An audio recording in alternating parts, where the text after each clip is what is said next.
15 to 20% of women at diagnosis have a breast cancer that we don't have the tools for, that it's already so genomically unstable and so aggressive and resistant to therapies that we don't have anything for them.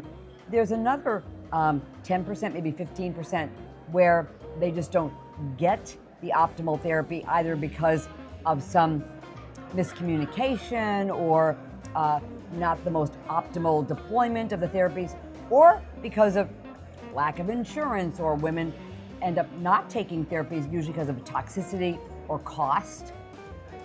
So we got 10-15% that we can fix by making sure people have access to therapy. But the other, what keeps me up at night is the biology that we haven't yet been able to conquer, and so that's still what people die of, and still what makes it a very difficult.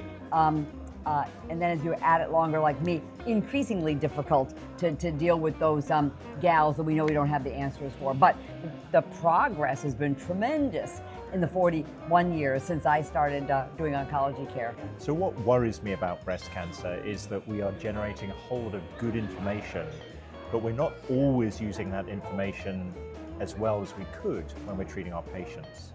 So we need to consider what is current, what can we do better for our patients, and then empower those patients to have the education, the information, the choice to guide us as clinicians to do the best we can for them.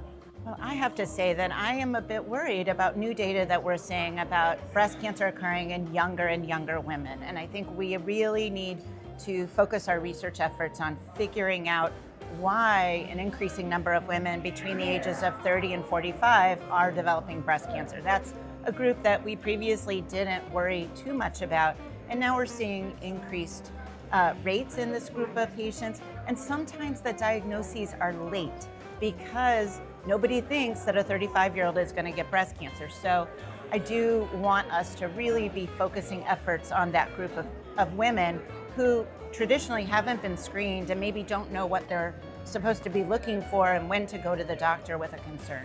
So Val, as somebody who personally is in that age bracket as well, it's very concerning. I look at the data too and think, oh gosh, like, should I be doing that? So yeah, and it's really even for women who don't have a family history, don't have a gene mutation. So I just think the word needs to be out that if you feel something abnormal or see something that doesn't look right, make sure you tell your doctor, and don't take no for an answer. If you're worried, make sure that somebody's listening and that you get medical attention. The challenge for us is that as our diagnostic radiologists get better and better at identifying breast cancer, including lower risk disease, how do we continue to do at least as good a job at curing it as we ever did, but at the same time without adding a lot of extra burden on patients? So how do we select the right things for maximum treatment and the right cancers for less and less treatment?